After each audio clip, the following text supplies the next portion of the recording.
Hey, you. Yes, you. Did you know there's a list of words you can't say on TikTok? I mean, not the obvious ones like slurs or anything. I'm talking about words like dead, like gun, like woman. And if you say them, poof, you vanish. Shadow ban. So instead, we speak in code. We say segs. We say unalive. We say accountant or 304 instead of an SW. Oh, I just did it. This is Algospeak, the secret language of the algorithmic age, and it's rewriting how we think. According to dictionary.com, Algospeak refers to coded language and euphemisms used on social media platforms to avoid having content removed or filtered by the algorithm. I say it's changing how we think because as I sat down to script this video, I found myself asking myself, can I explain these words that I can't say on TikTok on YouTube because what if YouTube stops me from saying them? Then I remembered, I'm not monetized, so YOLO? And it's not just paranoia, okay? This is clearly policy. So today we're exposing how TikTok's shadow ban regime is turning the internet into a game of linguistic minesweeper because we all don't know how that game works, but we all get burned anyway. Let's start with the basics.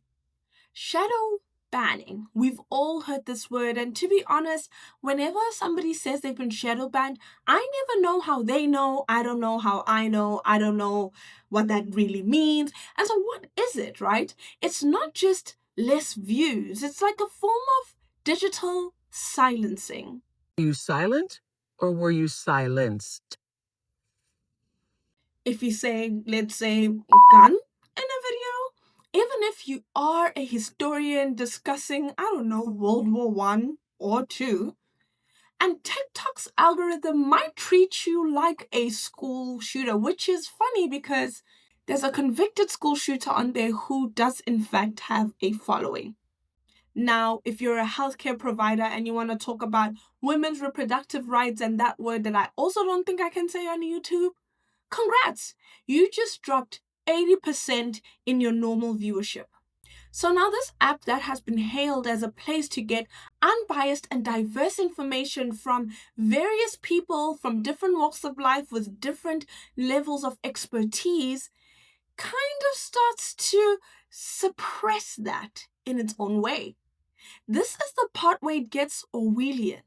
When platforms ban words, we don't stop talking. Like, yapping content on TikTok is still very much alive and well. Doctors are still on there giving advice. Historians are still on there documenting and talking about the parts of history we may have forgotten. So instead of not talking, we evolve. Die becomes unalive. Dwarves becomes Zaza. S-work becomes accounting or 304s. It's creative until you realize we're teaching ourselves to ignore the truth. And of course, it would not be a societal phenomenon if these things didn't particularly emphasize or impact marginalized communities. I mean, most of the words that are being censored by the algorithm are words that are generally used to express the experiences of marginalized communities with very difficult histories that are trying to reach a world of equality, diversity, and acceptance. Think of the LGBTQ community. How can they talk about various parts of their identity if they cannot say words like sex? Think of Black and brown people in any setting, but especially in the US, who can't discuss the violence wielded against them by the state or by the police. Think about victims of SA, I had to do it again, who can't talk about PDF files and the people that have harmed them, and that may still be roaming our communities today. In a 2023 article named How Marginalized Creators Are Using Algospeak to Bypass the Algorithms and Reach Wider Audiences, Ashley Cummings states that this might be traced back to Apocalypse, where in 2017, big brands started noticing that their ads might play during controversial and potentially upsetting videos on YouTube and started pulling their money out of the platform because, of course, they did. YouTube made waves about updating their TOS or terms of service and empowered advertisers to opt out of videos which addressed the controversial and possibly risky subject matter. This series of events was known as the Apocalypse and gave us the tight lipped social media platform policies we know today. Marginalized people bear the brunt of this marginalization because that is how it is built, right? To uphold the standards and structures that a lot of people are trying to fight. And here's another twist. Algospeak isn't staying online. People are saying unalive. Teachers hear it in their classrooms.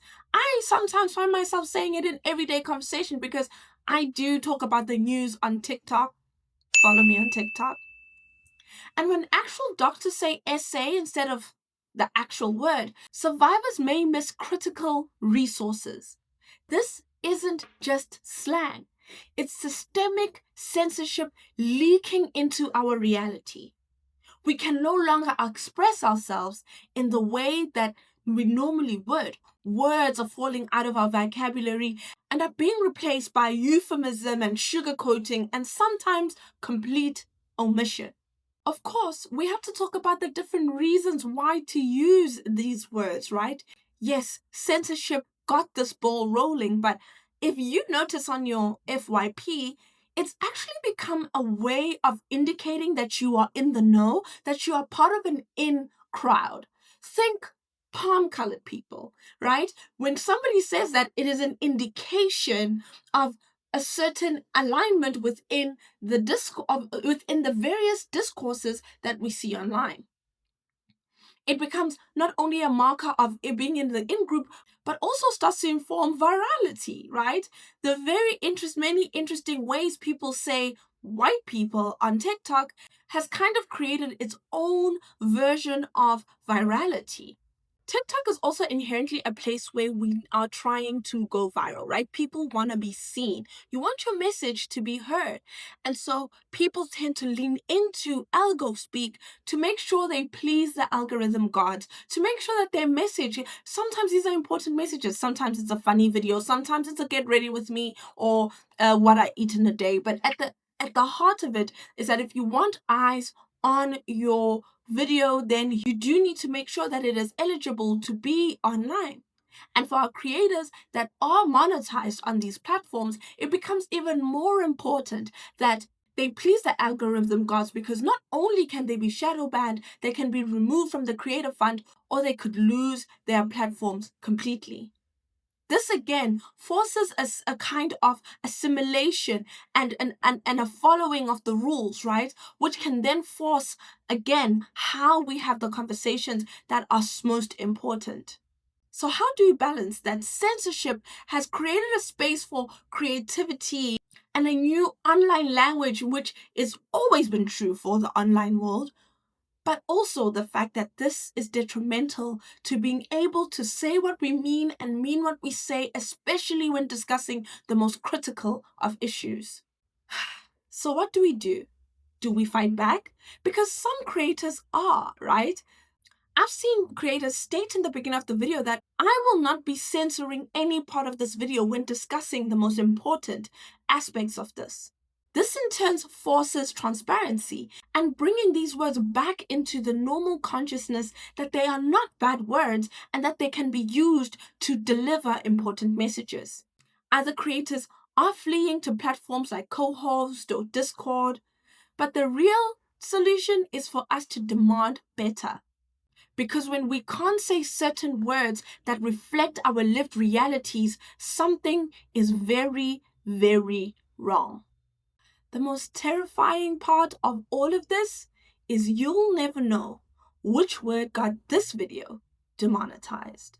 Thank you guys so much for joining me. This is also a really interesting topic for me because I was a linguist in my past life. So we could talk more about the creation and how this impacts language as a whole. Tell me if you would be interested in that video. Please don't forget to like and comment and subscribe. And I leave you with this.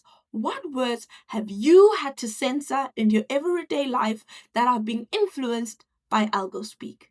I'll see you in the next one. Toodles!